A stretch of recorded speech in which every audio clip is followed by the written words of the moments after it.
two favorite people that I've known 10 plus years. Gentleman was 8 years old. Mom, I helped you guys buy your first house back in 2014. Correct. I think you told me you got a good memory on this. I think you said you paid $175,000 for that house. We did. Yes. And then fast forward to this time, roughly a little bit last year, you upgraded. Major upgrade, like triple the size. Okay, but not even triple the size, triple the what else? Cost. Of course. I'm like, I don't know. Like, I also got 2 garages. I doubled those. She tripled the cost. And the unique thing about this, I want to say, mom and son, is that fact. Gabe knows more almost on the transaction than mom does. He knew what the old house was bought for. He knew what the old house sold for. He knew what the new house costed. He looked at the settlement sheet. He looked at all the fees. He technically interviewed me, guys.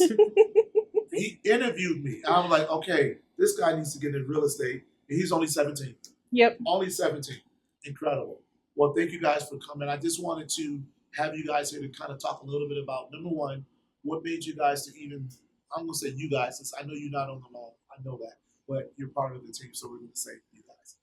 But what made you to buy real estate at such an early age in your career as far as when you first bought? And then number two, what made you decide to upgrade? Well, I wanted a home, right? So it was really important. I had gone through the bankruptcy, and so I was coming out of that. And so it was really important to have something stable to raise. And so we did that. And then we were so happy there. And then, COVID, I started working from home. And I tell you, we felt really claustrophobic. Suddenly the house just felt way too tiny. And it's a great size house, 3-bedroom, 2-bath, 1-car garage. Like, it was a beautiful home. And I'm telling you, we felt so tiny in that house. We were like, oh God, we got to get out of here.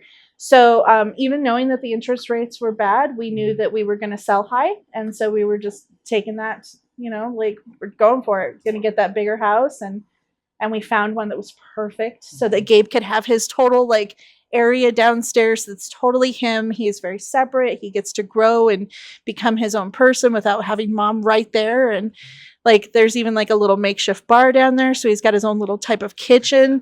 The only thing that it's lacking is having a bathroom down there. And I'm telling you, in a few years, I'm going to build a bathroom down there. It's going to be perfect. Yeah. I'm going to step back because I would do myself this disservice if I didn't say, you said when the interest rates were bad. They were. I don't look at bad, but anytime the rates are probably above 6%, yes, everybody's going to say bad. So I respect that. So when you say in terms of the rates being bad, I totally agree because that's pretty much what everybody's thinking, that once the rates are at 6 or 7%, they're bad. But the unique thing that you did, you were smart enough to understand, hey, Arthur, look, I want to buy a home now because once interest rates drop, guess what's going to happen? That home that I just bought at $500,000 is probably going to be worth $550,000. So the key is going to be always make sure that you're getting it at the discounted rate, which you really are, right? One unique thing also that you talked about earlier was the fact that you bought your house at $175,000, but when you sold it, most people thinking, okay, she sold it at $410,000, I believe you said $410,000, $420,000, but you walked away with over $200,000 in equity. But no, you didn't, because you refinanced the house a couple times, right? I did. But here's the reason why I bring that up is because you paid off your car, you paid off debt. I can't remember if you did some home improvements with the money that you did. Yes. There you go. You did that as well. Whereas if you rented, you would have had that money to use to purchase the new home. Right. Right? So, Gabe, I have a question for you, sir.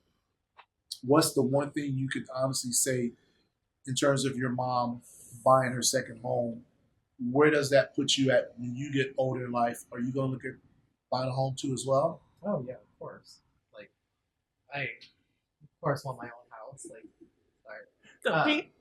Yeah, I've done all the research and I know like when's the best time and like when to do it and like it knows. Are you?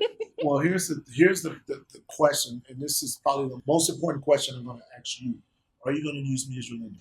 Oh, of course. Okay. I just want to make sure because your mom used me, but that doesn't mean you have to use me. But I would track you down. I know what college you're going to. I know where your address is at. So just make sure I'm going to be tracking you down for the next 10 years because you're probably going to buy by the time you're 22. Oh, God, no. You think? You're going to take a little longer? Oh, yeah. He's probably going to still be living in my house. He's probably going to be like, is she dead yet? Because I could just take all of this now, No. right? The one thing I would educate you on that part, Gabe, I get where you're coming from, but just look at it this way. The earlier you buy real estate, the better opportunity you have of buying more real estate and hold on to it. So by the time you're your mom's age, you might own 5 or 10 properties and say, Mom, you don't have to work anymore. I got you. I won't even let you stay in the basement like you're doing me. I'm gonna let you stay upstairs. I better get my own house with a wraparound porch. Okay. So we're gonna do this. And then last question I have for you, Amanda. Yeah. What made you use me? I mean, I know we've known each Goodness. other for 10 years, but you didn't have to use me the second time. What made you reach out to me? Well, I mean, I really can't remember how we met, right? Somebody must have recommended you, but from the very first moment that we talked, I was just like, this is my guy. Like, you explained it to me, right? Because I didn't know the numbers. I didn't know all of that. And so since then, every time I've needed anything, like even my loan that I'm going to need now, okay, because I can't stop shopping, like you're my person. Like there's no other thought of even talking to anybody else. So Thank you. that is why. I love what I do. You raised an incredible young man there. You should be very proud of him. I haven't had too many 17-year-olds interview me, so that's the first, but that's incredible. Thank you guys so much for coming. I really appreciate it, especially after the day after the 4th of July. I know this is going to probably go a little bit later, but thank you for your time. Have fun this afternoon. Amanda, you know I got you, girl. Yep, always. Thanks. You blew it up too. Good time. Thank you guys. God bless. Bye.